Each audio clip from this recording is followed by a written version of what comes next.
अल्लाहुम्मा सल्लि अला सय्यिदिना व मौलाना मुहम्मदिन। अस्सलामु अलैकुम रहमतुल्लाहि व बरकातुहू।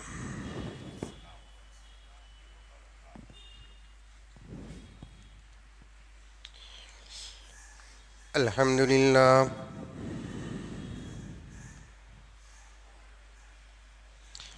अल्हम्दुलिल्लाहि रब्बिल आलमीन वस्सलातु वस्सलामु अला सय्यिदिल अंबियाइ वल मुरसलीन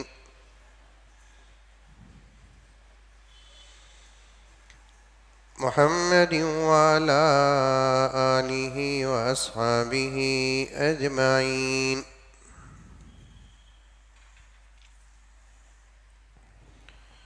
अम्मा बादु फ़अऊज़ु बिल्लाहि मिनश शैतानिर रजीम। बिस्मिल्लाहिर रहमानिर रहीम।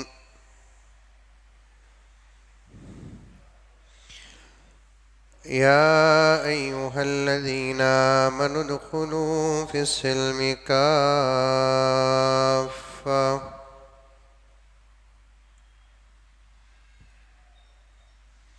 वला तत्तबिऊ खुतवातिश शैतान इन्नहु लकुम अदुव्वुम मुबीन।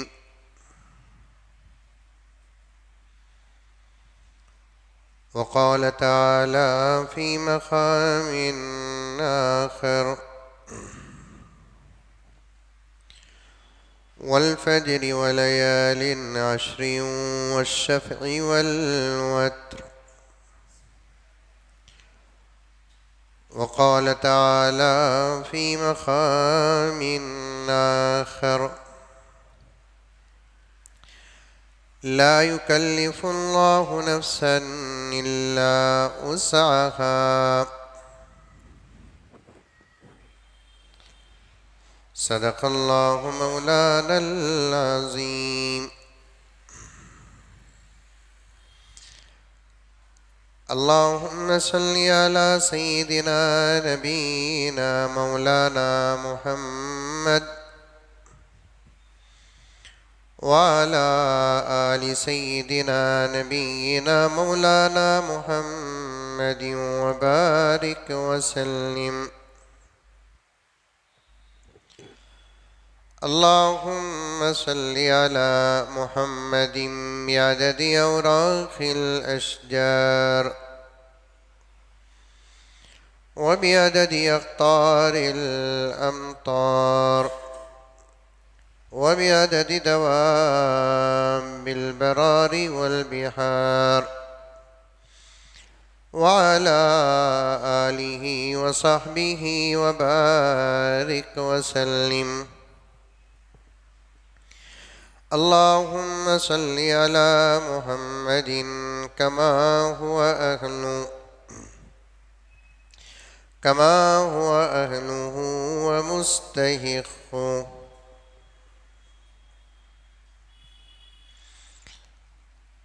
मुअज़्ज़ज़ सामीन किराम,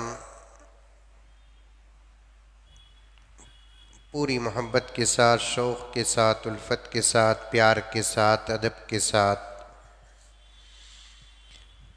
एहतराम के साथ, इखलास के साथ दिल की गहराई से एक मरतबा दरूद शरीफ पढ़ ले।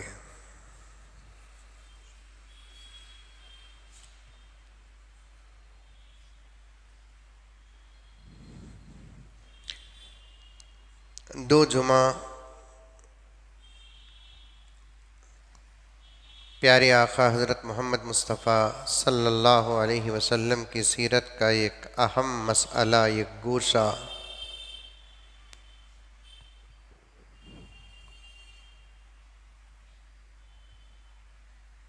जिसके मुताल्लिक़ दुश्मनान इस्लाम और कुछ पागल दीवाने लोगों का एतराज़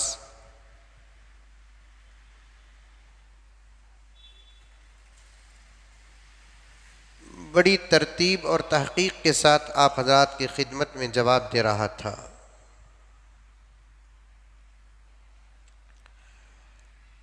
गुज़िश्ता जुमा मैंने ये भी कहा कि आखिर अल्लाह के रसूल सल्लल्लाहु अलैहि वसल्लम एक 6 साल की उम्र की बच्ची से निकाह क्यों फरमाया। निकाह हुआ या नहीं हुआ वो बात तो साबित हो गई, किस उम्र में निकाह हुआ ये भी साबित हो गई बात, और जो एतराज़ था उसका भी अल्हम्दुलिल्लाह तसल्ली और तशफ़ी बख्श जवाब भी हमारे पास आ गया। लेकिन एक सवाल था कि आका सल्लल्लाहु अलैहि वसल्लम ने 6 साल की बच्ची से निकाह क्यों किया, जबकि आका की उम्र उस वक्त 49 और 50 साल के दरमियान थी और रुखसती हज़रत अम्मा आयशा रज़ी अल्लाह ताला अन्हा की 9 साल की उम्र थी। उस वक्त अल्लाह के रसूल सल्लल्लाहु अलैहि वसल्लम की उम्र 53 साल थी। मक्के में बहुत ज़्यादा हसीन जमील खूबसूरत औरतें, जवान लड़कियां अल्हम्दुलिल्लाह मौजूद थीं, लेकिन आका ने उसी बच्ची के साथ निकाह क्यों किया। एक सवाल जो हमारे जहनों में आता है उसका एक तहकीकी जवाब जो मुझे इस जुमा आपके सामने रखना था, लेकिन इंशाअल्लाह ताला आइंदा जुमा बल्कि उसकी बाद की जुमा इस सवाल का जवाब आपकी खिदमत में रखूँगा इंशाअल्लाह। बोलो इंशाअल्लाह बोलो। इस जुमा मुझे ज़िलहिज्जा के फ़ज़ाइल और क़ुरबानी के मसाइल और फ़ज़ाइल और क़ुरबानी पर भी होने वाले एतराज़ात का जवाब देना है मुझे।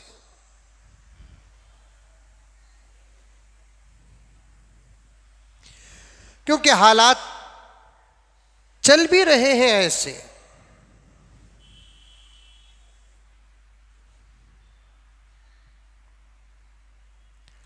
सारी दुनिया के अंदर, सारी दुनिया के बाज़ लोगों के जहनों में और निगाहों में अगर कोई नज़र आता है तो वो मुसलमान, कोई मज़हब नज़र आता है तो वो इस्लाम, किसी के आमाल नज़र आते हैं तो वो सिर्फ मुसलमानों के और इस्लाम के आमाल नज़र आते हैं। और उठे बैठे इस्लाम और मुसलमानों के आमाल पर एतराज़ करना, हमला करना, उसके पीछे पड़ना कुछ लोगों की जिंदगी का मकसद बन चुका है। और मुसलमानों, मायूस होने की जरूरत नहीं।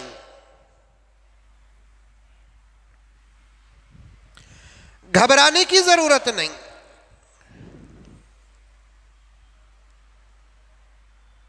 एक ना एक दिन मौत यकीनी है, मरना है। मरने के बाद मालूम हो जाएगा कि कौन सही कौन गलत, कौन हक पर कौन नाहक पर था। और मौत एक ऐसा सफर है जहां से आज तक कोई वापस पलट कर नहीं आया। सब्र करो,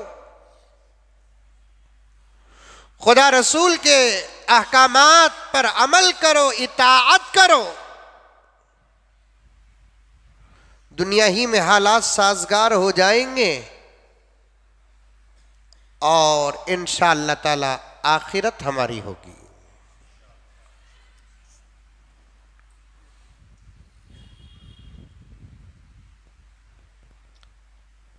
गर्ज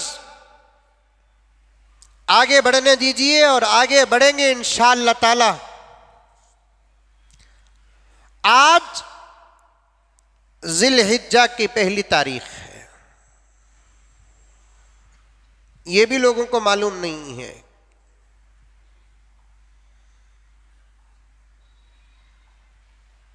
कल चांद नजर आ गया, अल्हम्दुलिल्लाह आज पहली तारीख है और इंशाअल्लाह ताला सुम्मा इंशाअल्लाह हमारे मुल्क भारत में 10 तारीख को ईद उल अज़हा होगी। मसाजिद में ऐलान होना था इस बात का। सिर्फ अगर ऐलान होता है तो रमज़ानुल मुबारक की पहली तारीख का और ईद उल फित्र का ऐलान होता है, और दूसरे महीनों में अखबारी तौर पर थोड़ा बहुत ऐलान होता है, कमेटियां बैठती हैं और ऐलान कर देते हैं, लोगों को पता तक नहीं चलता।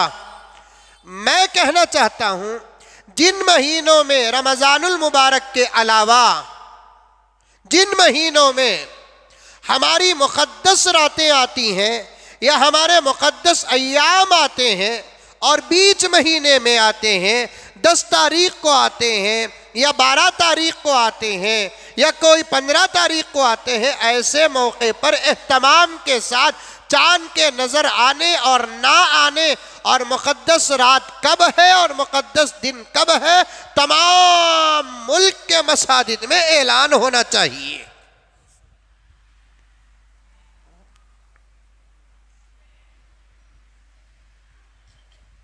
जैसा कि जिलहिज्जा का महीना हमारी ईद जिलहिज्जा के 10वीं तारीख को आती है, रमज़ानुल मुबारक की तरह नहीं कि चांद देखे और दूसरे दिन ईद हो। 10 दिन के बाद ईद आती है। मुहर्रमुल हराम का 10वां दिन, जिसे आशूरा कहते हैं, चांद देखकर 10 दिन के बाद जिलहिज्जा के महीने में 9 तारीख को रोजा रखना पड़ता है।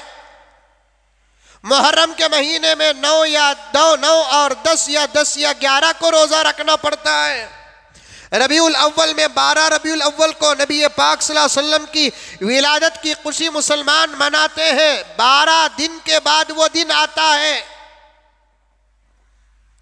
रजबुल मुरज्जब में 27वीं रात को शबे मेराज, शाबान में 15वीं रात को शब बारात। वो महीने जिन महीनों में खास रातें और खास दिन आते हैं, उन महीनों के चांद का ऐलान तो तमाम मसाजिद में नजर आने के बाद, फैसला होने के बाद, आम तौर पर ईशा की नमाज या फजर की नमाज में कर देना चाहिए, ताकि कौम को मालूम हो जाए कि चांद नजर आ गया, हमारा मुकद्दस दिन इस दिन को आने वाला है, हमारी मुकद्दस रात इस रात को आने वाली है।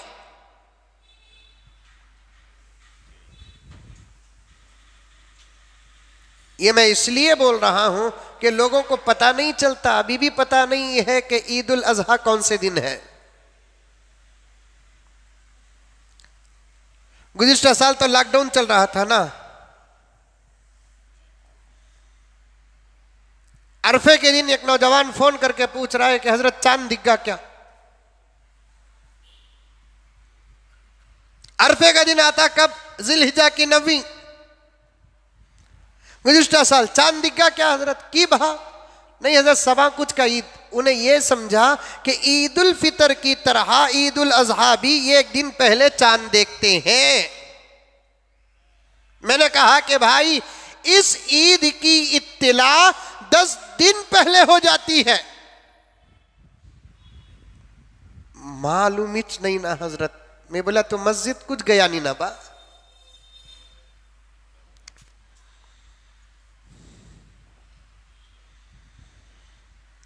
जितना कौम को दीन से करीब करने की कोशिश करते हैं, कौम उतना ही दीन से दूर होती जा रही है।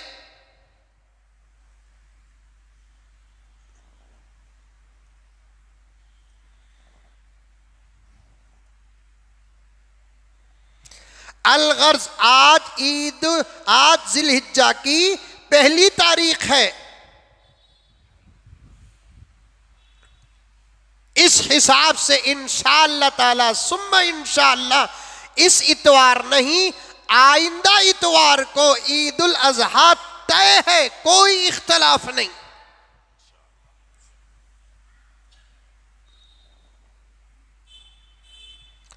और अरबी 12 महीनों में तवज्जो के साथ सुने, अरबी 12 महीनों में कुछ महीने बड़े मुक़द्दस होते हैं और तारीख़ी होते हैं। उन महीनों में से ज़िलहिज्जा भी एक तारीख़ी महीना है, मुक़द्दस महीना है, फ़ज़ाइल वाला महीना है। और इस्लाम के ईदों में एक अहम ईद वाला महीना है ज़िलहिज्जा।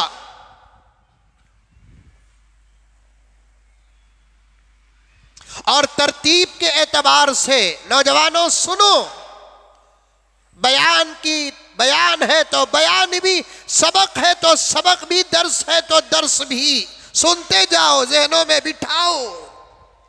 मैं उन नौजवानों का शुक्रिया अदा करता हूं जिन्होंने 2 जुमा अल्हम्दुलिल्लाह बड़ी तवज्जो के साथ बयान सुना और अपने माहौल में गैर मुस्लिमों को जवाब दिया और उनको समझाया। अल्हम्दुलिल्लाह उन गैर मुस्लिमों से बेहतरीन रिस्पांस भी मिला। बाज़ नौजवान तो यहाँ तक कहने लगे कि कुछ गैर मुस्लिमों ने पूरी तहकीक को सुनकर इस तरीके से इशारा भी किया कि हमने जगत गुरु के बारे में बहुत बुरा बुरा सोचते थे। ऐसे इशारा करके उन्होंने तौबे की तरफ इशारा किया।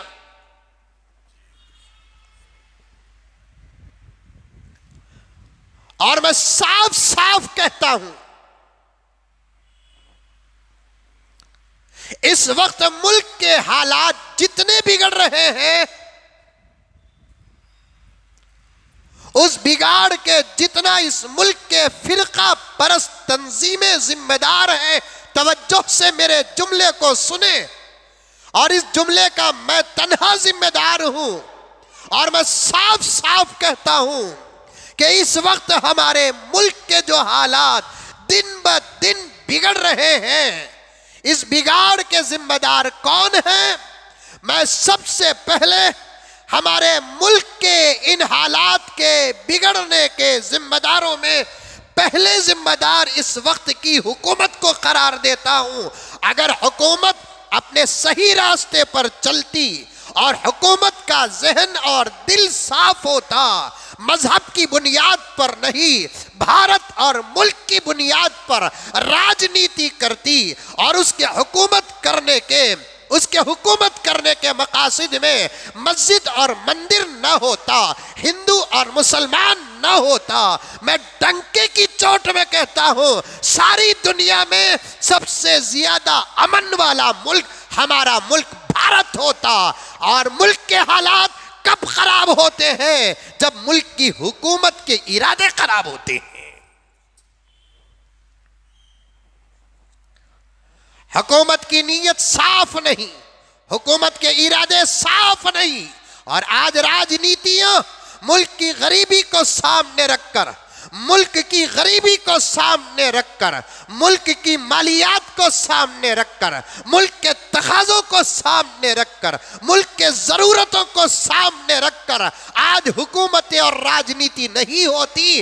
धर्म, मजहब, मस्जिद, मंदिर, गाय, बकरा, भैंस, पर्दा, हिजाब, निकाब, तलाक, अपने अपने मजहब के पर्सनल कवानीन को रखकर आज राजनीतियां होती है।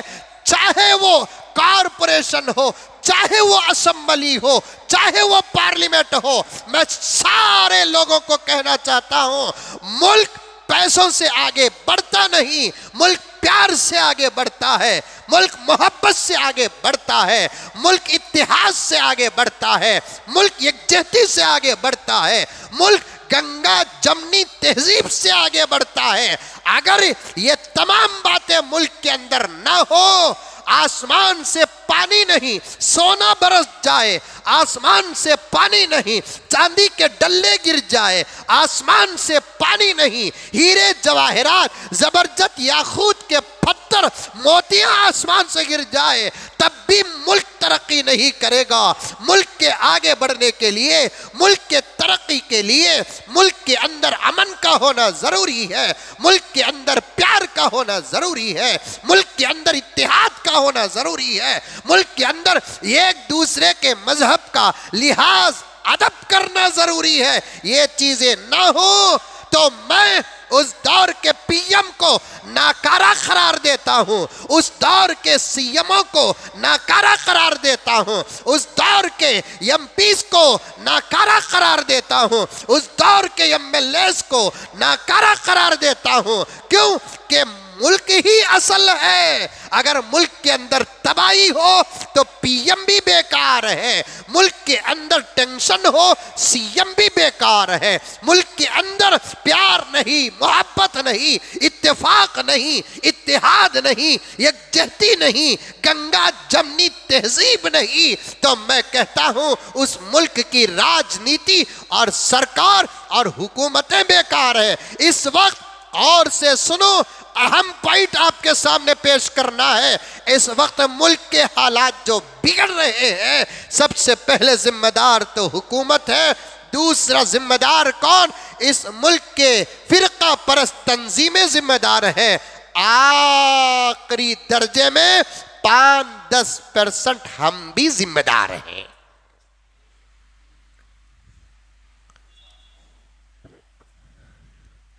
हमने आज तक परेशान होगी कि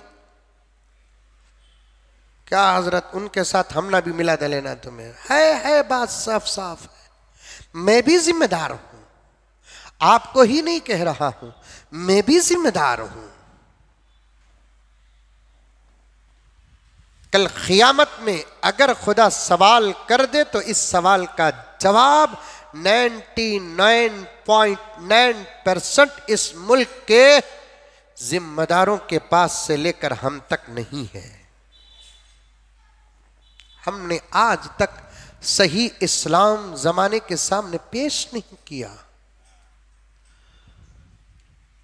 कुरान समझाने की मेहनतें और कोशिशें नहीं की। पैगंबरे दो आलम, रहमते दो आलम, जगत गुरु प्रॉफिट मोहम्मद, सब कह दो सल्लल्लाहु अलैहि वसल्लम की सीरत का प्रचार नहीं किया। जुलूसों में हमने डीजे लगाए, नूह की किश्ती बनाई, टीपू सुल्तान के घोड़े दौड़ाए, पैगंबर के अहादीस के जुमले लिखकर हमने बौटे बनाकर जमाने के सामने पेश नहीं किया कि मोहम्मद क्या कहता है।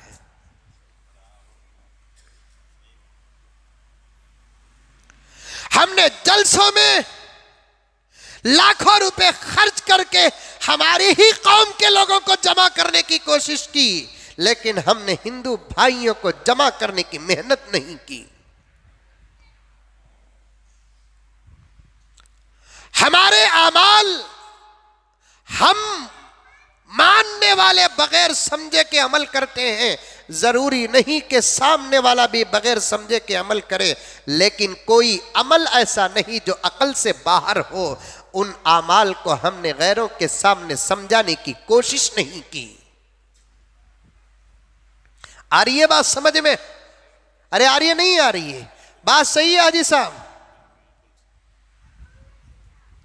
हम नमाज क्यों पढ़ते हैं, हम रोजा क्यों रखते हैं, हम ज़कात क्यों देते हैं, हम हज क्यों करते हैं, हम निकाह क्यों करते हैं, जरूरत पर तलाक क्यों देते हैं, कसरत से बच्चे क्यों पैदा करते हैं, दाढ़ी क्यों रखते हैं, मूंछ क्यों मुड़ाते हैं, औरतों को बुर्का क्यों पहनाते हैं? हमने तो गैरों को समझाने की कोशिश तक नहीं की।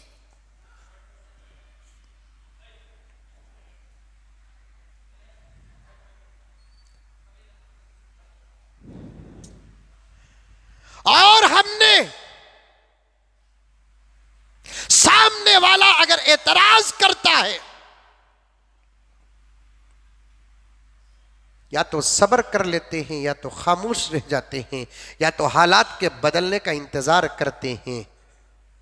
हमारे धर्म में कोई काम है तो हमने ये कोशिश नहीं की कि ऐसा कोई काम सामने वाले के धर्म में भी है कि नहीं है। आ रही है बात अकरम? आ रही है?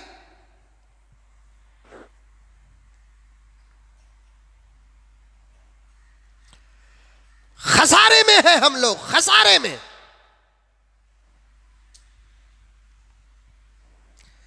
मुझे कुछ आगे बढ़ने दीजिए, फजाइल के बाद मैं मसाइल और जवाब की तरफ आऊं।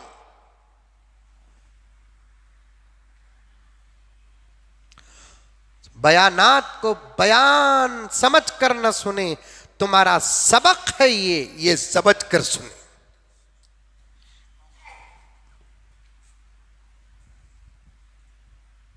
दो चार ऑटो चलाने वाले मेरे दोस्त भी बैठे हैं, वो वक्तन फवक्तन मुझसे कहते हैं कि हमारे ऑटो में सब बैठते हैं, कभी कभार सवाल करते हैं, इत्तेफाक से हम वो जवाब किसी मौलाना के बयान में सुनते हैं तो उनको देते हैं, तो वो लोग तसल्ली के साथ उतरते हैं।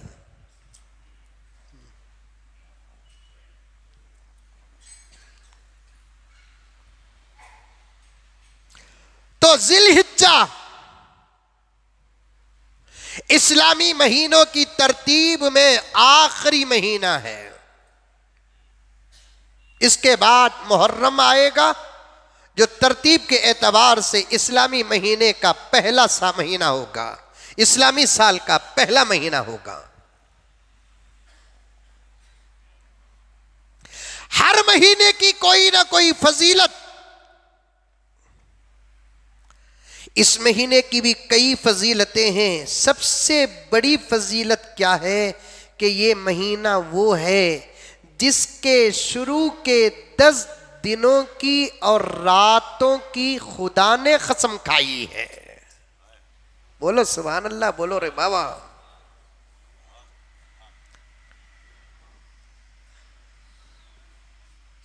खुदा ने कसम खाई है इस महीने के 10 रातों की। कसम बड़ी चीज, अहमियत वाली चीज की खाई जाती है, और उस चीज की कसम खाना जिससे बड़ी कोई चीज ना हो। इसीलिए उलमा फरमाते हैं, बंदों के लिए, मुसलमानों के लिए, मोमिनीन के लिए अगर कसम खाना है तो अल्लाह ही की कसम खाना, अल्लाह के अलावा दूसरी चीजों की कसम खाना नाजायज ही नहीं बल्कि हराम है। और हमारे मुसलमानों का दिमाग भी अजीब दिमाग है। अल्लाह की कसम खाए तो भरोसा नहीं आता, अम्मा की कसम खाए तो भरोसा आता। अम्मा बड़ी की अल्लाह बड़ा। अल्लाह की कसम खाए तो भरोसा नहीं आता, अब्बा की कसम खाए तो भरोसा आता है। जिहालत है, जिहालत।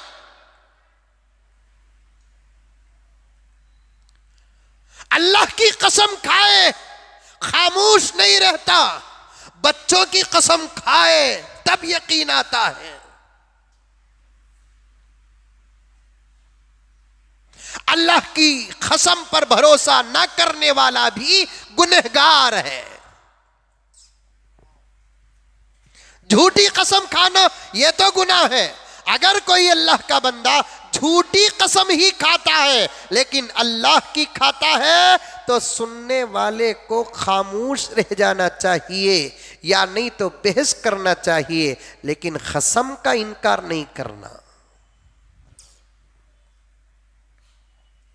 अब अल्लाह तबारक व ताला कभी कसम खाते हैं अल्लाह के लिए, अल्लाह के सामने अल्लाह से बड़ी कोई चीज नहीं है, लेकिन अल्लाह जब कसम खाते हैं तो अपनी पैदा करदा चीजों में खुदा को जो चीज पसंद आती है, सबसे ज्यादा पसंद आती है, उसी चीज की कसम खाते हैं। अल्लाह ताला जिन चीजों की कसम खाए उनमें से 2 चीजें यहां मैं बयान करता हूं। सूरतुल फज्र 30वें पारे में अल्लाह तबारक व ताला यहां कसम खाते हैं, वल फज्र, फज्र की कसम। इसका मतलब यह है कि अल्लाह को फजर का वक्त बहुत ज्यादा पसंद है। अल्लाह के नजदीक फजर का वक्त बड़ा कीमती वक्त है। औलिया का, उलमा का इस बात पर इख्तिलाफ हुआ, खूबसूरत बहसें हुई, का वक्त अफजल है कि फजर का वक्त अफजल है? तहज्जुद मालूम? मालूम तहज्जुद? बोलो बा मालूम? गए जुमा भी मालूम में जाको चलेगा सो मई। तहज्जुद का वक्त मालूम? अरे मालूम क्या रे बाबा, नहीं मालूम। बोल तू सुनो, जिस वक्त में मोबाइल बंद कर को सोते नहीं वो वक्त तहज्जुद का।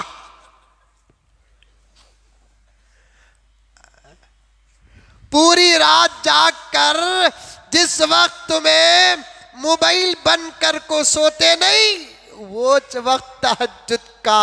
हंसी भी आई तो क्यों आई, मुझे तो रोना आ रहा।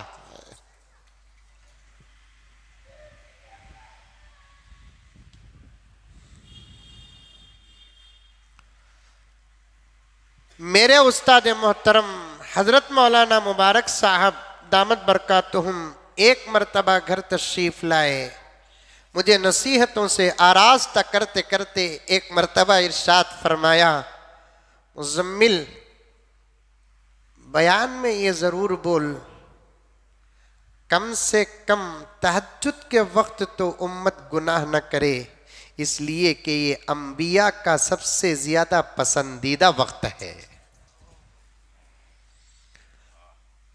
औलिया के इबादत का वक्त है, औलिया के ख़ियाम का वक्त है, औलिया के सजदों का वक्त है, औलिया के दुआ का वक्त है।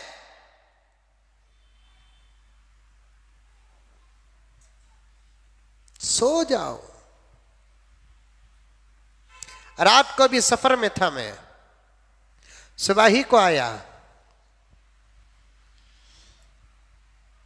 बस में। मेरा काम तो तहकीक करना है, नोट करना है। पता नहीं कि ये नेट और ये मोबाइल इससे कितनी मोहब्बत हो गई है मालूम नहीं। रात को 3 साढ़े 3 बजे ज़रूरत के लिए उठा। ड्राइवर साहब दोस्त थे, कहा तो खड़ा तो मौलाना। मैं जब उठकर आया तो मेरे सीट के बाजू,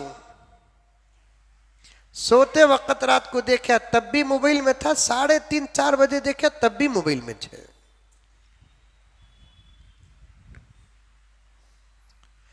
वक्त नहीं अहम मौज़ूआत पर बात करना, दिफाई बात करना।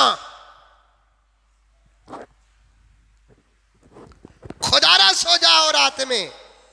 खुदा फजर के वक्त की कसम खाते हैं, वल फज्र वलयालिन अश्र। कसम है फजर की, कसम है 10 रातों की, वलयालिन अश्र, 10 रातों की कसम।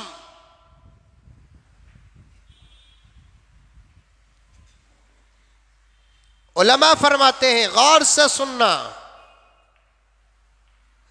बयान के बाद मुज़ाकरा करना। अच्छे बातों का मुज़ाकरा नहीं करते हम लगा। पूरे 1.5 घंटे के बयान में जो बात इसके लीडर के खिलाफ आती ना, उसका तस्करा करते हैं। देख बा आज भी बोले बा उन्होंने 1.5 घंटे में। मैं किसे बोलिया भाई? अच्छे बातों का मुज़ाकरा करो। वो क्या की बोले ना भूल गया तुझे याद है क्या बा? वो क्या की भूल गया ना तुझे याद है? ये बात मुज़ाकरा करो। हमारे अब्बा ज़करिया साहब रहमतुल्लाह अलैह फरमाते हैं, दस्तरखान में बैठ को हीरे चुन रहे, कीड़े नहीं।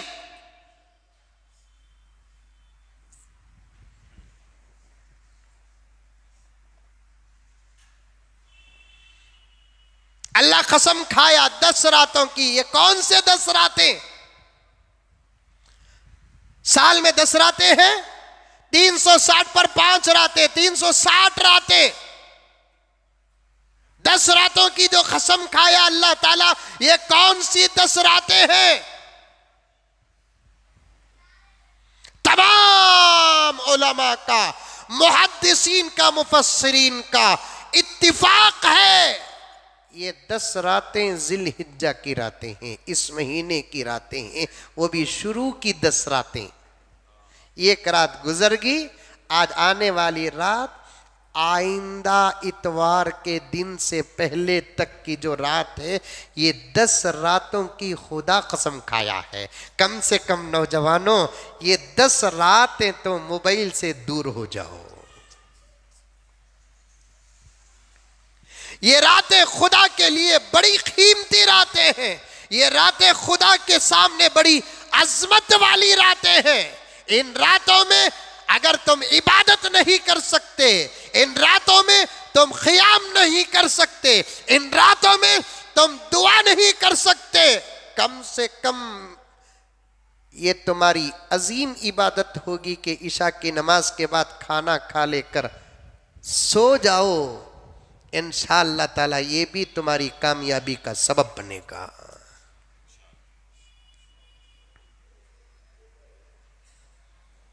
सुनो नौजवानों, मुसलमानों सुनो, उलमा में इख्तलाफ है। रमजान मालूम, रमजान मालूम, अब बीच गया ना। रमजान के 3 हिस्से, पहला अशरा, दूसरा अशरा, तीसरा अशरा। 3 अशरों में सबसे ज्यादा कीमती, मुतबर्रक, मुकद्दस, मकबूल, मुस्तजाब अशरा आखिर का 21वीं रात से लेकर ईद के दिन सुबह तक का जो वक्त होता है, कीमती आखिर का अशरा। अब उलमा का इख्तलाफ हो गया, रमजानुल मुबारक का आखिरी अशरे की फजीलत ज्यादा या जिलहिज्जा के पहले अशरे की फजीलत ज्यादा। बोलो सुभान अल्लाह।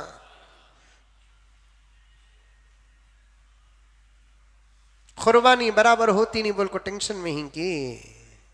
इंशाअल्लाह ताला होती हुई क़ियामत तक होती रहेंगी।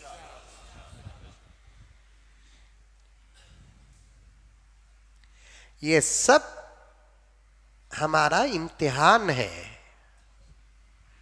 ये मुसीबतों के दिन हैं, आजमाइशों की घड़ियां हैं, गुजर जाएंगी इंशाअल्लाह ताला।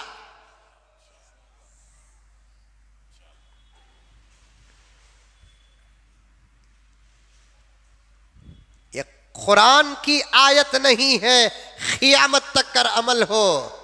ये तो 5 साल में 10 मरतबा चढ़ को उतरने वाले सीएमओ का कानून है। इनू बदले कानून बदला।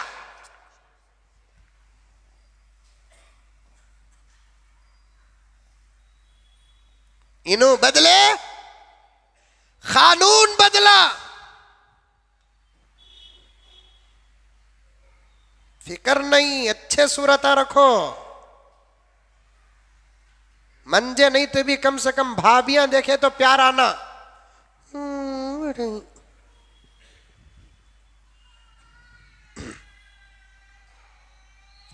रमजानुल मुबारक के महीने का आखिरी अशरा अफजल है या जिलहिज्जा के महीने का पहला अशरा अफजल है? अफजल मतलब फजीलत वाला है, ग्रेट, पावरफुल, सवाब वाला है। हाँ, कैसे कैसे उलमा अल्लाह ताला ने इस उम्मत में पैदा किया, कैसे कैसे मुहक्किकीन पैदा किया, कैसे कैसे मुफस्सिरीन और मुहद्दिसीन पैदा किया। आज मोबाइल बनाने वाले पर रश्क है, फ्लाइट बनाने वाले पर रश्क है, 4G 5G बनाने वाले पर रश्क है, फुला और फुला चीज बनाने वाले पर रश्क है। ये क्या है मेरे दोस्तों? हमारे फुक़हा ने कुरान और हदीस के समंदर में गोता लगाकर ऐसे ऐसे मसाइल निकाल लिए हैं कि ये हुजूर की उम्मत के उलमा की शान है, किसी नबी की उम्मत के उलमा की ताकत नहीं थी। ये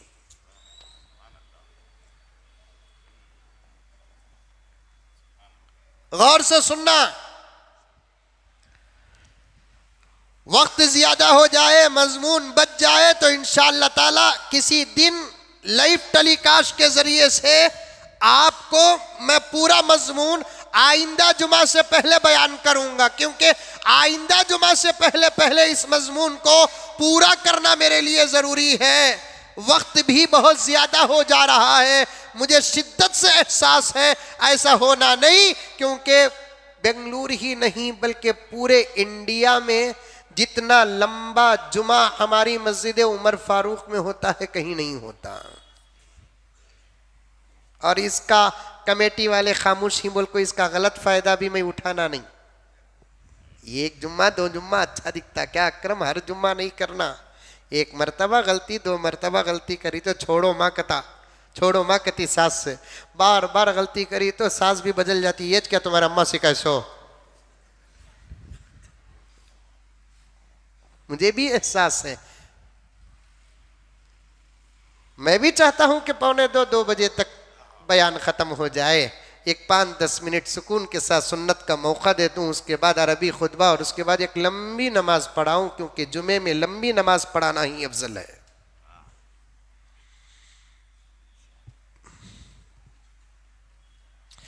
मेरे आका हजरत मोहम्मद मुस्तफ़ा सल्लल्लाहु अलैहि वसल्लम ने इरशाद फरमाया, जिस दौर में खुतबे लंबे हो जाए, जुमे के नमाज जुमे की 60 हो जाए, समझो कि क़ियामत करीब है।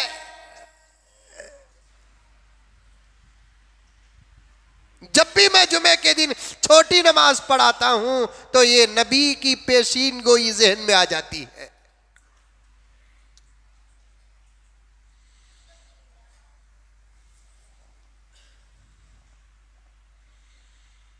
मेरी सहूलत के लिए नहीं पढ़ाता, हालात ऐसे हो जाते हैं।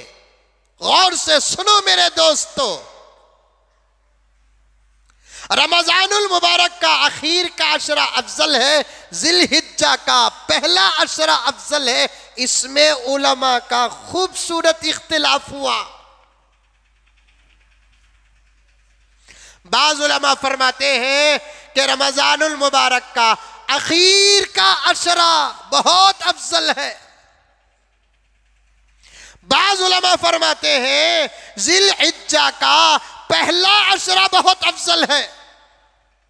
इनके पास भी दलाइल मौजूद, उनके पास भी दलाइल मौजूद। रमजानुल मुबारक का पहला आखिर का अशरा अफजल जो कहते हैं, वो कहते हैं कि इसी अशरे की रातों में एक रात लैलतुल क़द्र है, जिसकी मिसाल कोई और रात में नहीं है।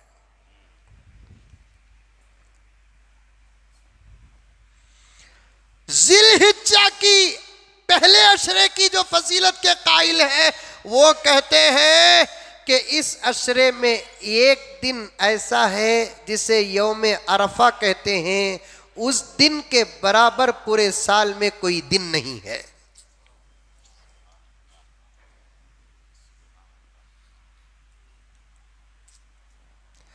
आखिर में जाकर नतीजा क्या निकलता है, एक है रात, एक है दिन। रातों को सामने रखकर कहेंगे रमजानुल मुबारक का आखिर का अशरा अफजल है, इसलिए कि वहां लैलतुल क़द्र है। दिनों को अगर सामने रखकर कहेंगे तो जिलहिज्जा का पहला अशरा अफजल है, इसलिए कि इसमें अरफा है।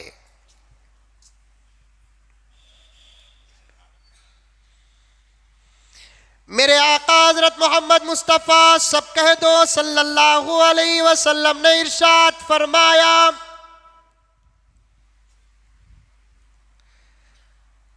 जिलहिज्जा के महीने में अल्लाह तबारक व तआला को यौमुन नहर, कुर्बानी के दिनों में कुर्बानी से ज्यादा कोई अमल पसंदीदा नहीं। जितने अच्छे काम ही, उन तमाम कामों में इस महीने के अंदर 10वीं 11वीं 12वीं को अल्लाह तबारक व तआला के नजदीक कुर्बानी से ज्यादा पसंदीदा अमल कोई नहीं। सहाबा ने पूछा, या रसूल अल्लाह, अब तक हम आपके जुबान से सुनते थे जिहाद से अफजल कोई अमल नहीं, अब आप फरमा रहे हैं कि कुर्बानी से अफजल कोई अमल नहीं। क्या मतलब है ये आप ही समझा सकते हैं। क्या जिहाद भी इसके सामने कम हो जाता है? दोस्तों दोस्तों सुनो, हदीस है, प्यारे आका फरमाते हैं, हाँ मैंने कहा कि जिहाद बड़ा अच्छा अमल है और अब कह रहा हूं कि कुर्बानी का अमल बहुत अच्छा अमल है, लेकिन कान खोल कर सुनो, प्यारे आका ने फरमाया कुर्बानी के 3 दिनों में कुर्बानी का अमल जिहाद से भी अफजल है।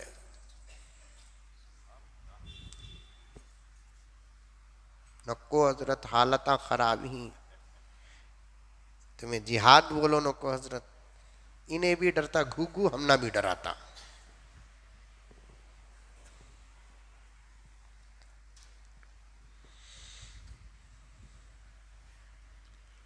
तुम्हें क्या समझते, मौली साहब के बयान तुम्हें सुनते बोलकर तुम्हारे से ज्यादा दुश्मना सुन रहे हैं।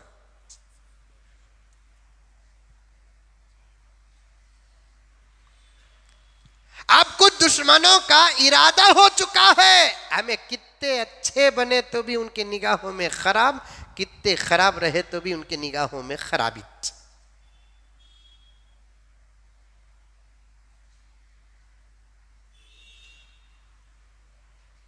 अब इस वक्त वो लगा साज बन गए, हमें भवा बन गए, हमें कितना अच्छा काम करे तो भी उन्हों ऐसा नहीं ऐसा। तुम्हें कितने प्यार के बातें करो, दिल साफ नहीं होगा इन कमीनों का। तुम्हें कितनी खिदमत करो, इनका दिल साफ नहीं होगा। तुम्हें एक नहीं, पूरे हिंदुस्तान के मस्जिदा उनके हवाले कर डालो, खामोश नहीं बैठेंगे, फिर हमारे घर की तरफ आएंगे, इसके घर में हमारा ये वो देवता पैदा हुआ बोलकर। कितना कॉम्प्रोमाइज करेंगे साहब, कितना मोहब्बत का पैगाम देंगे।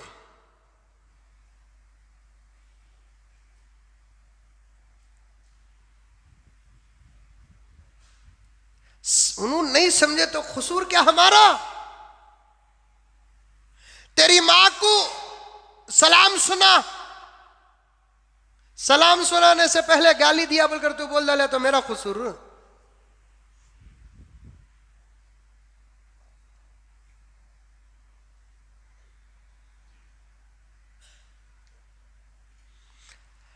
आधे जुमले को पकड़ को लटकने का काम इनका, समझे बगैर बातों को पकड़कर लटकने का नाम इनका है। कुछ नहीं होता इंशाअल्लाह ताला, सुम्मा इंशाअल्लाह ताला। अब वक्त उनका है, उसे क्या करेंगे। कुछ देर की खामोशी है, शोर आएगा। अब वक्त उनका है, हमारा दौर आएगा।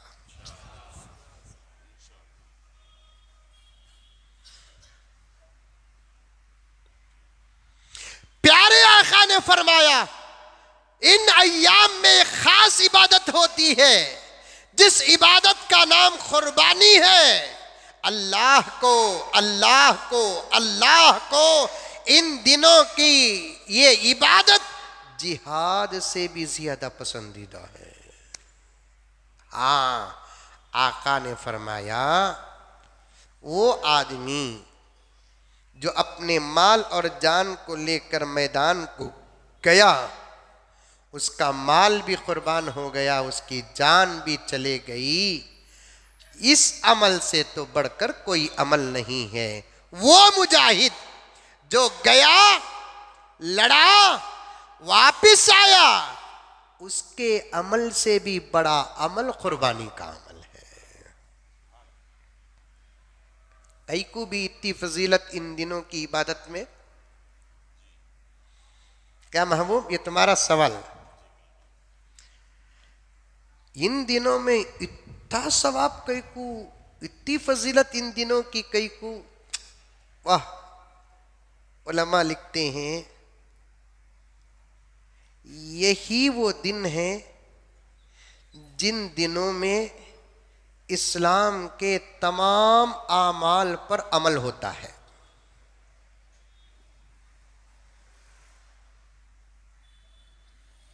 इस्लाम के बड़े आमाल कौन से? नमाज, रोजा, ज़कात, हज और मजीद कुर्बानी। अक्सर आमाल इन दिनों में होते हैं। इन दिनों में नमाज हो रही है कि नहीं हो रही है? इन दिनों में रोजे हो रहे हैं कि नहीं हो रहे हैं?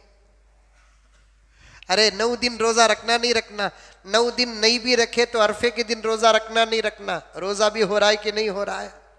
अगर किसी मुसलमान के माल का साल इस महीने में पूरा हो रहा है तो ज़कात भी हो रही है। इन दिनों में कुर्बानी स्पेशल है, हो रही है कि नहीं हो रही है? साथ ही साथ इन दिनों ही में हज होता है। दूसरे को से दिन नहीं बता सकते जिसमें हर इबादत दाखिल हो जाती है। समझ में आई बात? इन दिनों में नमाज भी हो रही है, इन दिनों में रोजे भी हो रहे हैं, इन दिनों में ज़कात भी सदक़ात भी हो रहे हैं, इन दिनों में कुर्बानी भी हो रही है, इन दिनों में हज भी हो रहा है। तो यही वो अय्याम है जिसमें इस्लाम के अहम इबादात बैक वक्त शरीक हो जाते हैं। इसलिए अल्लाह ताला के नज़दीक ये महीना और ये दिन बहुत ज़्यादा पसंदीदा है।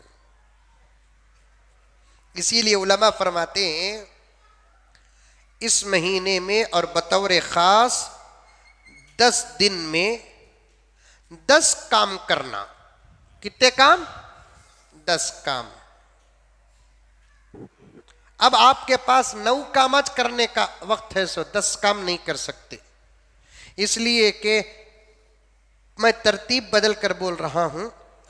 नाखून के बाल, नाखून और सर के बाल, दूसरे जगहों के बाल चांद देखने से पहले पहले कटा लेना और कुर्बानी देने वाले कुर्बानी देने तक और कुर्बानी नहीं देने वाले भी 10वीं तारीख तक अपने बालों को और नाखून को कटाए बगैर रखना सुन्नत और मुस्तहब है।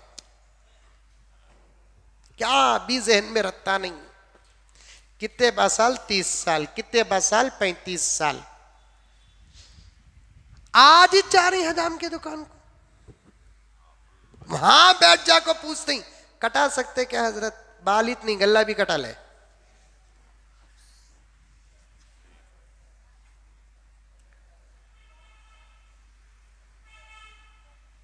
कुर्बानी देने वाले हजरात जिनके ऊपर कुर्बानी वाजिब है और जिनके ऊपर कुर्बानी वाजिब नहीं फिर भी वो कुर्बानी देना चाहते हैं, वो हजरात भी बाल और नाखून न कटाए। और वो हजरात भी न कटाए, कुर्बानी वाजिब भी नहीं और नफिल कुर्बानी भी देना नहीं, कुछ भी नहीं, फिर भी वो अपने बाल और नाखून न कटाए। इसलिए कि बाल और नाखून ना कटाना उम्रा करने वाले और हज करने वालों के साथ मुशाबहत होती है। मेरे रब की अता है, जहां अल्लाह असल काम करने वाले को अजर देते हैं, वहीं अल्लाह उनकी नकल करने वाले को भी अजर देते हैं। है गौरी पाड़लिए में, है शिवाजी नगर में, है बेंगलोर में, लेकिन नकल हाजियों की कर रहा है। मेरे रब की अता को जोश आता है। मेरा रब फरिश्तों से कहता है कि जाओ असल काम करने वालों को भी अजर दो। ये मेरे हाजी बंदे जिनसे मैं इतनी इतनी इतनी इतनी इतनी मोहब्बत करता हूं, इनकी नकल जो करता है उसे भी अजर देता हूं। मुजद्दिद मिल्लत हजरत शाह अशरफ अली थानवी आशिक रसूल फरमाते हैं, हाजियों की नकल करे सवाब से खाली नहीं, दाढ़ी रखना तो नबी की नकल है, क्या नजात से महरूम होगा? हाजी में शराबी भी है, हाजी में जानी व कबाबी भी है, हाजी में गुनहगार है, झूठा है, मक्कार है, तौबा करने के लिए गया, जाकर वो नकल का अमल कर रहा है, एहराम बांध रहा। अरे नुक्ता सुनो मुसलमानों, दाढ़ियां मुंडाने वालों, गैरों की नकल करने वालों, जो हमको जूते फेंकते हैं उनकी नकल करने वालों, नबी की सुन्नतों को छोड़ने वालों, सुन्नतों का मजाक उड़ाने वालों, अगर सर में 150 ग्राम का भेजा है तो जरा नुक्ता सुनो, हाजियों की नकल करे अजर से महरूम नहीं, नबी की नकल करे नजात से महरूम होगा।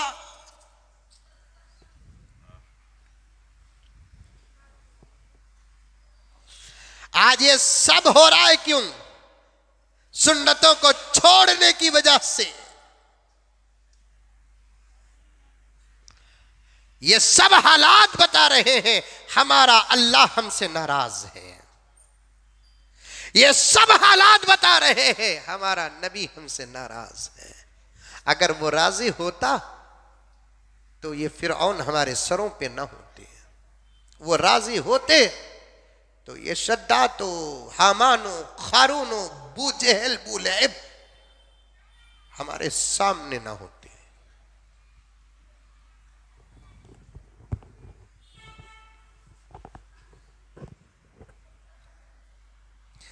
पहला अमल क्या है? 10 अमल को जल्दी जल्दी बोल देता हूं। बाल और नाखून नहीं कटाना, कहीं के भी बाल नहीं कटाना। अच्छा, जिन लोगों के मखसूस जगह के बाल 40 दिन हो गए, उन लोगों को इस फजीलत पर अमल करने की जरूरत नहीं। उनको तो 40 दिन गुजर जाने के फौरन बाद तो कटाना वाजिब हो जाता है।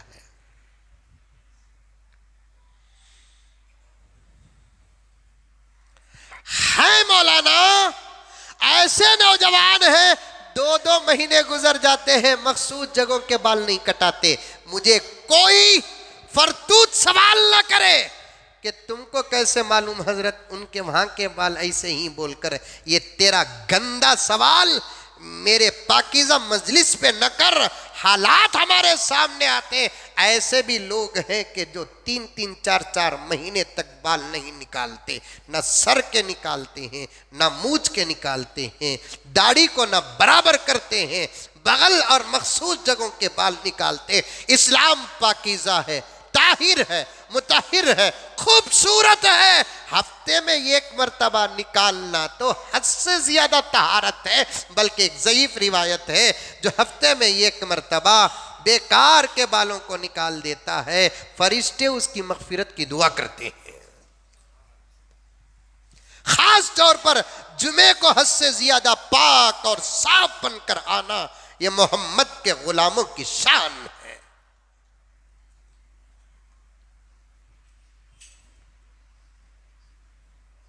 दूसरा,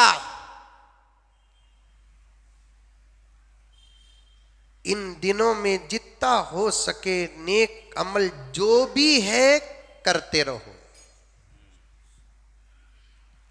तीसरा, कसरत से जिक्र करो। चलते फिरते, गाड़ी चलाते, बैठते, ऑटो चलाते, कार चलाते, ओला चलाते, ओबर चलाते, कपड़े सीते, जुबान पे जिक्र ही जिक्र रहना है। बातें दूसरे करने के लिए तो और भी दिन हैं, लेकिन इन दिनों में ये काम करना। चलते फिरते, ख़ास तौर पर फ़ुक़हा ने लिखा है कि ला इलाहा इल्लल्लाह का जिक्र कसरत से करो। इन दिनों में जिसकी जिक्र ला इलाहा इल्लल्लाह कसरत से है, उसकी मौत ईमान पर होगी।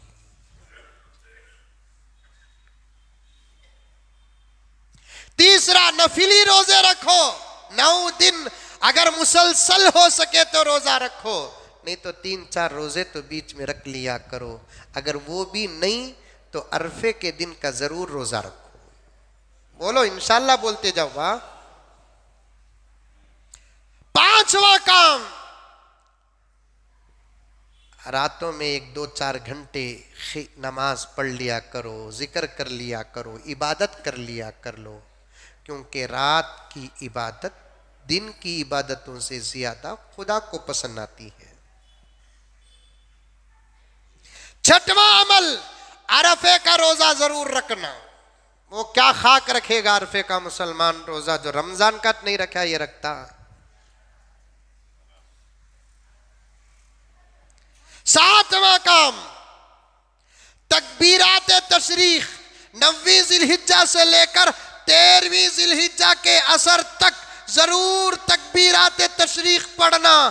अल्लाहु अकबर अल्लाहु अकबर, ला इलाहा इल्लल्लाहु अल्लाहु अकबर वलिल्लाहिल हम्द। हर फर्ज नमाज के बाद पढ़ना, मर्द भी पढ़ना औरतें भी पढ़ना, वाजिब है पढ़ना। भूल गए तो खजा नहीं।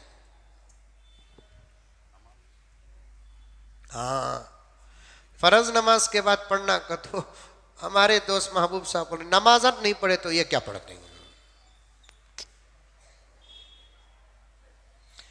नौवां काम, आठवां काम, ईद की रात क़ियाम करना। खास तौर पर सबा को ईद का तो आज रात जागना, जाग कर इबादत करना। खाली जागना नहीं, जाग को इबादत करना। नौवां काम, ईद की नमाज पढ़ना। तफसील पे नहीं जा रहा हूं, एक 10 मिनट मुझे हालात पर बात करना है इसलिए। 10वां काम, मालदार आदमी के लिए कुर्बानी देना।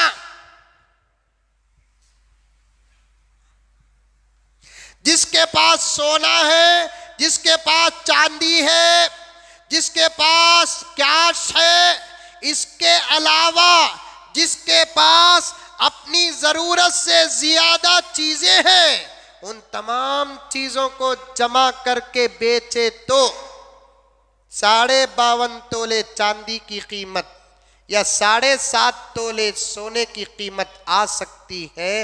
ऐसे मुसलमान मर्द औरत आकिल बालिग पर भी कुर्बानी वाजिब है।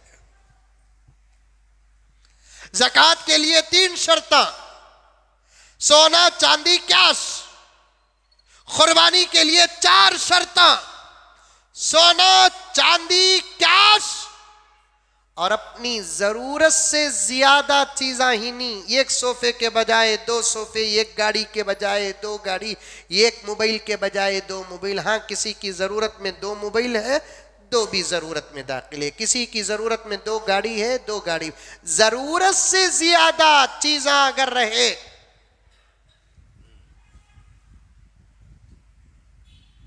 इसमें तफसील है, मैं तफसील पे जाना नहीं चाहता, वक़्त नहीं है। कभी इंशाअल्लाह ताला आपके सामने भी बता दूंगा कि ज़रूरत से ज़्यादा सामान किस किस को कहते हैं। लेकिन आज इतना सुन लो, ज़रूरत से ज़्यादा सामान वैसे तो हमारे पास पड़े ही। अम्मा के घर को दुकान को जाने कैसे एक गाड़ी कहते हैं, सास के घर को जाने कैसे एक गाड़ी कहते हैं। ये ज़रूरत से ज़्यादा ही है।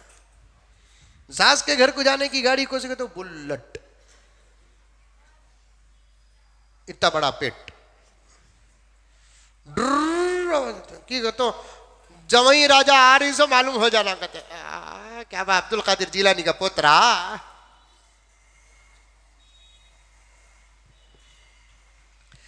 जरूरत किसे बोलते हैं, उसके बगैर काम नहीं चलना। गलत मतलब ले को हजरत मेरे वास्ते 4 गाड़ियां जरूरत ही हजरत।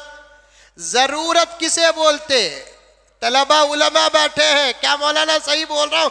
जरूरत किसे बोलते, जिसके बगैर काम नहीं चलना। आईना मेरी जरूरत, नहीं तो नहीं पढ़ सकता, हुरूफ नजर नहीं आते। कपड़ा मेरी जरूरत, नहीं तो शर्म और हया ताराज हो जाएगी। मोबाइल मेरी जरूरत आज के जमाने में। ये जरूरत किसे बोलते, जिसके बगैर हमारे काम अदा होना मुश्किल हो जाए, उसे कहते हैं जरूरत। वो कितने चीज़ा ही वो तुम ना मालूम। आज तुम्हें 100 चीज़ा रखेंगे, तुम्हें समझ जाएंगे जरूरत को बोल को। तुम्हें जो चीज समझती वो जरूरत नहीं, शरीयत जो इजाजत देती वो जरूरत है। कुर्बानी देना।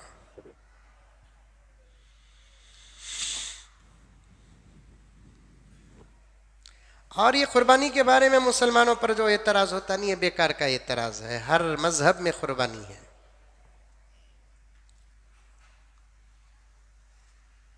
उन्होंने नहीं कर रही, हम ना भी करो को बोल रही, गलत बात।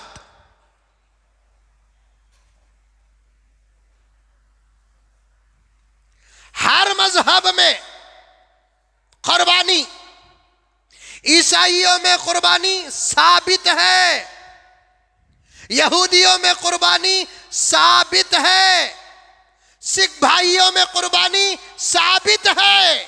इसीलिए मैं कहता हूं, मैं तो पहले भी गया, 3 साल पहले भी कहा, आपको याद है कि नहीं है, ये टक्कर चलती रहेगी, चलती रहेगी। इसे खत्म ना कोई पीएम कर सकता है, ना इस झगड़े को खत्म ना कोई सीएम कर सकता है, ना इस झगड़े को खत्म कोई जज कर सकता है, कोई साधु और पंडित कर सकता है। एक शक्ल है। क्या शक्ल?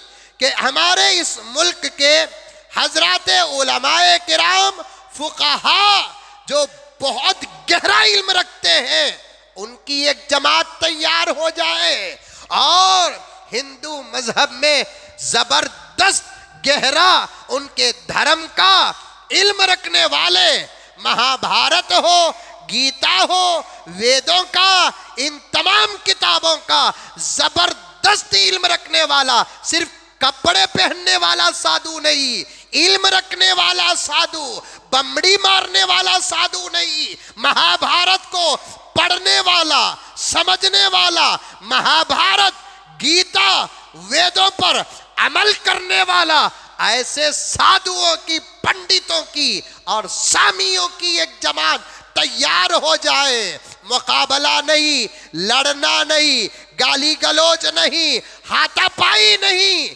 दोनों जमातें बैठ जाए। हमको क्या समझते हो? हमको क्या समझते हो?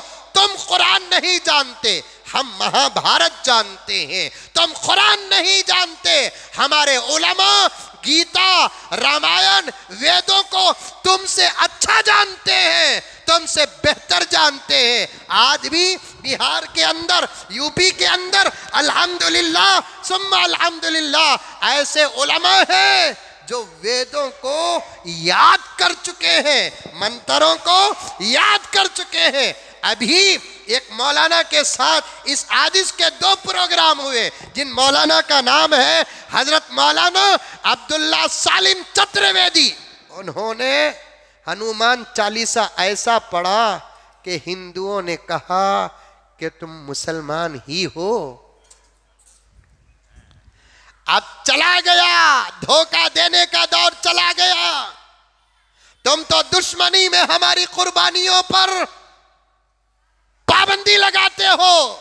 लाओ किताब, लाओ किताबें, लाओ किताबें उठा कर लाओ। ये तुम्हारे लेपालक, ये तुम्हारे लेपालक मीडिया वाले जो हैं, सबको जमा करो। एक जमात, मैं दारुल उलूम देवबंद से कहना चाहता हूं, इस काम में आगे बढ़े। मैं छोटा, तुम्हारे जूतियों के लायक नहीं, लेकिन ये दर्द पेश कर रहा हूं। दारुल उलूम देवबंद से बड़े अदब के साथ गुजारिश करना चाहता हूं, नदवतुल उलमा से गुजारिश करना चाहता हूं, मज़ाहिरुल उलूम सहारनपुर से गुजारिश करना चाहता हूं, मुस्लिम पर्सनल लॉ बोर्ड से गुजारिश करना चाहता हूं, जमीयत उलमाए हिंद 2 जमातों से भी गुजारिश करना चाहता हूं, मिली काउंसिल से गुजारिश करना चाहता हूं। आखिर ये गाय, ये कुर्बानी, ये बैल, ये भैंस, इस मसले को लेकर मेरे महान मुल्क भारत में कमीने, छोटे, जाहिल, नादान, अपने मजहब को ना जानने वाले, अपने किताबों को ना जानने वाले पूरे मुल्क को आग लगाने पर तुले हुए हैं। दूध का दूध, पानी का पानी अगर होना है, आ जाओ, बैठो।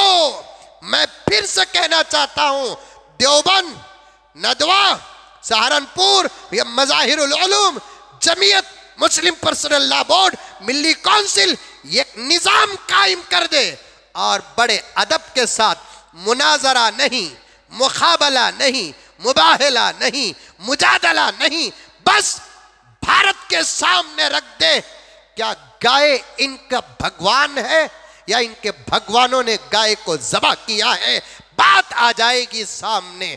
गाय की परस्तिश सही है या गाय का गोश्त इनके देवी और देवताओं ने खाया है, बात हमारे कुरान से नहीं उनके महाभारत से साबित कर देंगे, उनके गीता से साबित कर देंगे, उनके वेदों से साबित कर देंगे। 3 साल पहले भी मैंने साफ साफ कहा था, उनकी किताबों में साफ लिखा है, झुटला दे कोई माँ का लाल, माँ का दूध न पिया हो तो पिया हो, गाय माता का तो दूध पिया होगा, कोई है माँ गांव माता का दूध पीने वाला, इन बातों को झुटला कर रख दे। यजुर्वेद इनकी एक किताब का हिस्सा है, तीत्र ब्राह्मण के अंदर लिखा है, एक ऐसा बैल जिसको संस्कृत जुबान में बूना कहा जाता है, जबर जेर की गलती हो सकती है जो हमारी जुबान नहीं है, जबर जेर की गलती को माफ फरमा दे, लेकिन मेरी बात वाज़ेह हो जाएगी।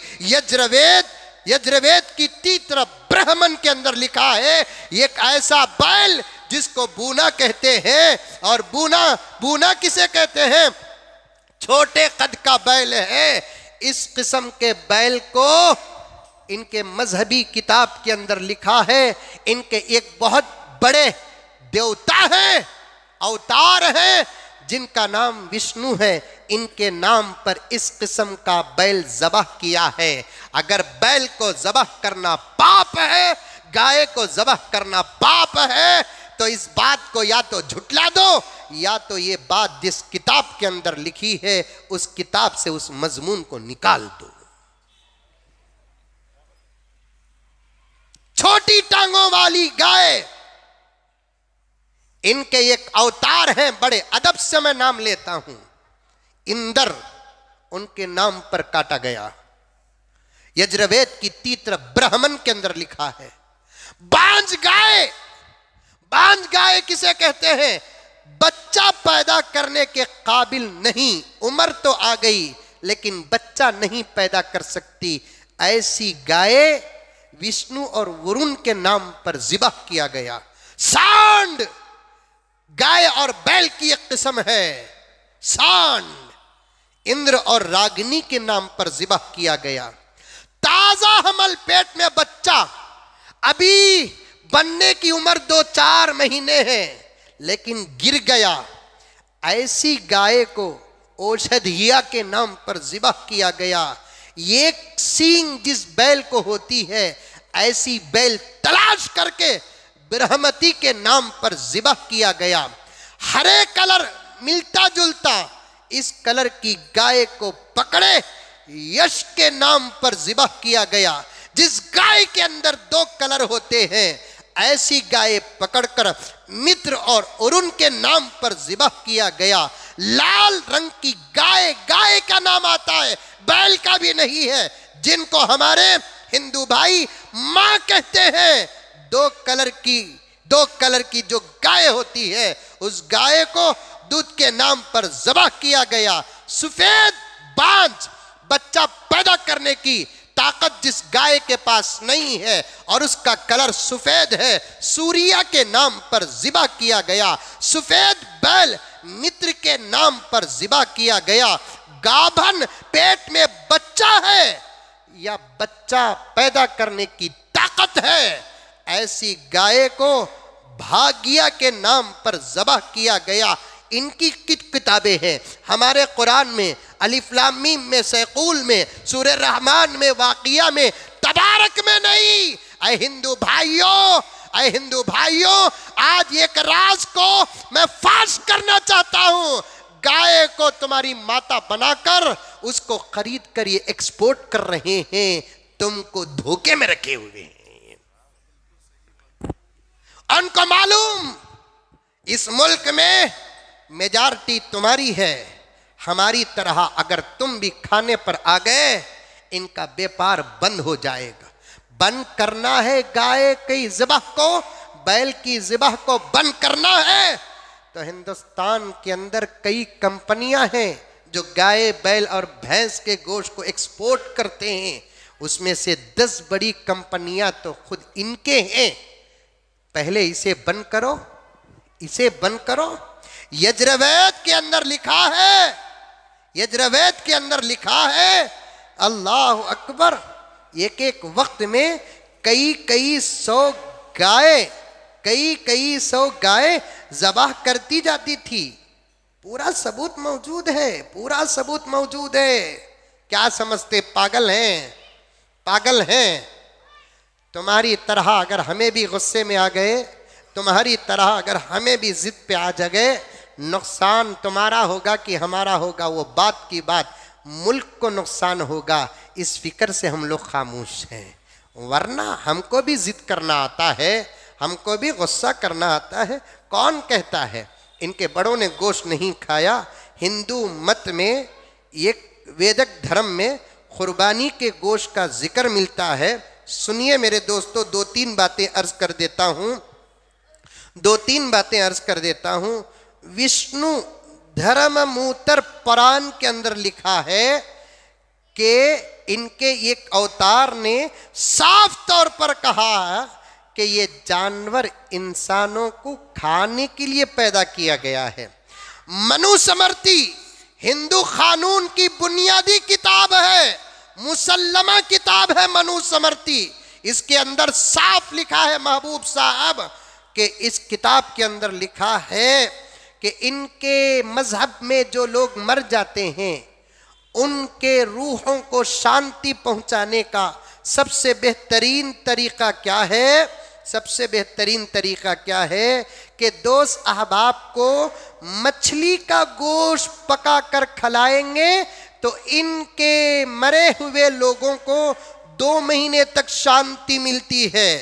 हरण का गोश्त पका कर खिलाएंगे 3 महीने तक शांति मिलती है। भेड़िए का गोश्त पका कर खाएंगे 4 महीने तक मुर्दों को शांति मिलती है। मनुस्मृति अध्याय 20/2 20/3 के अंदर लिखा है। अगर बात झूठी है तो फिर बैठ जाओ हमारे बड़ों के सामने, मैं भी बहैसियत कादिम के बैठूंगा। गाय का गोश्त पेश करने से 1 साल तक दोस्तों को गाय का गोश्त, मछली का गोश्त खिलाए 2 महीने शांति, हरण का गोश्त खिलाए 3 महीने शांति, भेड़ का गोश्त खिलाए 4 महीने शांति, गाय का गोश्त खिलाएंगे 1 साल तक, बैल का गोश्त खिलाएंगे तो 12 साल तक शांति मिलती है। 12 साल तक शांति मिलती है। रंती देव इनके एक अवतार हैं। इनके घर बहुत सारे मेहमान आ गए। महाभारत के शांति पुरोह में लिखा है राजा रंती देव के घर बहुत सारे मेहमान आ गए तो उनके घर 20,100 गाय ज़बाह करे। अच्छा हुआ कि रंती देव के ज़माने में ना मोदी अंकल थे ना छोटे अंकल थे, वरना ये लोग उन पर भी कानून लगा देते, उन पर भी सब धोखा है मेरे दोस्तों। देखिए गांव माता बोलने वाले हम हमें नहीं करते। कानून तोड़ो न को, कानून किसी सूरत में तोड़ो न को। देखो इन यूपी के अंकल, इनको गांव माता से बड़ी मोहब्बत है। इनकी माता से इनको इतनी मोहब्बत नहीं जितना गांव माता से मोहब्बत है। इन्हों जो खा रही देखो कितना टेबल में बैठ को क्या बेहतरीन पराठे। अभी वो क्या खाते हैं, वो गोश्त की तरह कुछ खाते हैं ना, गोभी और बटर क्या की खाते हैं ना, क्या की किधर की खा रहे हैं देखो, जबरदस्त खा रहे हैं देखो, मुंह में रख ले को करे कर खा ले कर। तो इनकी गाँव माता क्या खा रही है देखो। कब तक हमारे मुल्क को पागल बनाओगे, कब तक हमारे मुल्क को पागल बनाओगे? मैं बात को बहुत काट रहा हूं, गर्ज बहुत सारी बातें हैं, फिर कभी इंशाल्लाह आपके सामने पेश करूंगा। कुर्बानी का वक्त है, कानून है, हमारे बड़ों की तरफ से भी बार बार आ रहा है कि हरगिज हरगिज हरगिज खास तौर पर कर्नाटक वाले बड़े की कुर्बानी की खुलकर या छुपकर किसी सूरत में कोशिश न करें। कुर्बानी उसी के लिए वाजिब है जिसके पास माल है। अल्लाह के लिए बकरा दो। क्या दो? बकरा दो। 5,000 रुपये एक हिस्सा। अब एक 5-6 हजार रुपये अल्लाह के लिए नहीं डाल सकते? 11-12 हजार रुपये को बकरा आ जाता। चुपके खामखा हालात बराबर नहीं ही। अब ऐसे हालात में आप लोगों को क्या करना है? सहूलत तलाश कर को काम करना है। हमारे पास हर चीज का अल्टरनेट है। पानी नहीं मिला तयम्मुम करो। पानी नहीं मिला ना बोल को थूक जमा करके वजू करेंगे क्या? नहीं रहा तो जानवरिच नहीं मिला, बकरे भी नहीं मिले तब भी फिक्र करने की जरूरत नहीं। कुर्बानी के आखिरी वक्त के सेकंड तक इंतजार करो। जानवर सहूलत से मिल गया तो मिल गया, नहीं मिला एक हिस्से के पैसे गरीबों में तकसीम कर डालो। इंशाअल्लाह उतना ही सवाब मिलेगा जितना ज़बा करने का सवाब मिलता है। वला तुहलिकू अनफुसकुम, कानून को हाथ में लेने को हमारा क्या भी नुकसान नहीं इंशाअल्लाह ताला। नुकसान उनका हमारा नुकसान नहीं। हमारे पास गाय नहीं तो बैल, बैल नहीं तो भैंस, भैंस नहीं तो बकरा, बकरा नहीं तो मुर्गी। उतना भी खचीटने की कोशिश करो न को। मुर्गी भी कुर्बानी में चलती नहीं, अंडा भी कुर्बानी में चलता नहीं। 2 दिन पहले पूछा हजरत अंडा दे सकते क्या कुर्बानी में? को बोल को नहीं, अंडे को रखो तू कुर्बान हो जा। अंगली दिए तो हाथ पकड़ रही ना रे बाबा। अब आजकल एक चल गया है, मैं मसलक वालों से इख्तिलाफ का दौर नहीं है, गैर मुक़ल्लिदीन अपने मसलक पर अमल करो, हमारे मसलक को छेड़ो न को। अब तुम्हारे छेड़ का जवाब देने का वक़्त नहीं है। तुम्हारे मसलक में है एक जानवर पूरे घर वालों के लिए जायज़ है, तुम्हें कर लियो। हमारे नौजवानों को पकड़ कर सबक पढ़ाओ न को। अच्छा नहीं है, अच्छा नहीं, हालात बराबर नहीं। तुम्हारा मसलक है, तुम्हें अमल करो, हमारा मसलक है, हमें अमल करते। एक बकरा एक आदमी के तरफ से बड़ा जानवर देने का मौका मिल गया तो 7 आदमी के तरफ से। अब तो वो मौका नहीं है। एक बकरा एक आदमी के तरफ से। घर के अंदर मियाँ बीवी हैं, 2 बकरे लियो। बीवी पूछती मैं कहां से दूं हजरत? अंगूठी बेच। वो अंगूठी कौन? तुम्हारा बाबा दिया, अल्लाह दिया। वह मिम्मा रज़क़नाहुम युनफ़िक़ून। यहाँ जाता सो दिखता सो, हमें जितना देते हैं उससे ज्यादा उन्हें देता हम ना। हज करने वाला गरीब नहीं होता, उम्रा करने वाला गरीब नहीं होता, कुर्बानी देने वाला गरीब नहीं होता। इंशाअल्लाह ताला बहुत जल्द लाइव टेलीकास्ट में आकर बहुत सारी बातें अर्ज करूँगा। दुआ कीजिए कि अल्लाह ताला मुझे और आपको सबको अमल करने की तौफीक अता फरमाए। हरगिज़ हरगिज़ हरगिज़ बड़े जानवर की कुर्बानी की कोशिश हरगिज़ न करें। खाली जानवर ही नहीं पकड़ रहे हैं, बल्कि आप खुदा ना खास्ता आप भी नहीं बोलता, कोई आदमी गोश्त भी ले को जाता तो उसे भी पकड़ लेते हैं। समझ में आई बात है? कई को अपने आप को हलाकत में डालते हैं। उन्हें मेरा दोस्त, उन्हें मेरा दोस्त कौन भी मुसीबत के वक्त में बचाने नहीं आता। हमारे सामने फ़ोन कर डालेंगे, साहब रो बिड़ी फला आदमी हमारा छोकरा उन्हें कर डाल साहब चुपके करया सो तुम्हें क्या करना की करो। ऐसा बोलते हुए भी हमें देखें, ऐसा बोलते हुए भी देखें। कौन भी नहीं अल्लाह के सिवा हमारे। ताकत रही देओ, नहीं रही नको। मुसीबत उठाओ न को। इस्लाम इतना जालिम नहीं, इतना सख्त नहीं। दे नाच को बोल को। इस्तिताअत है तो दियो, नहीं रहा तो नको दियो। खुदा कल क़ियामत में भी नहीं पूछेंगे। हाँ, बकरा देने की ताकत रखो।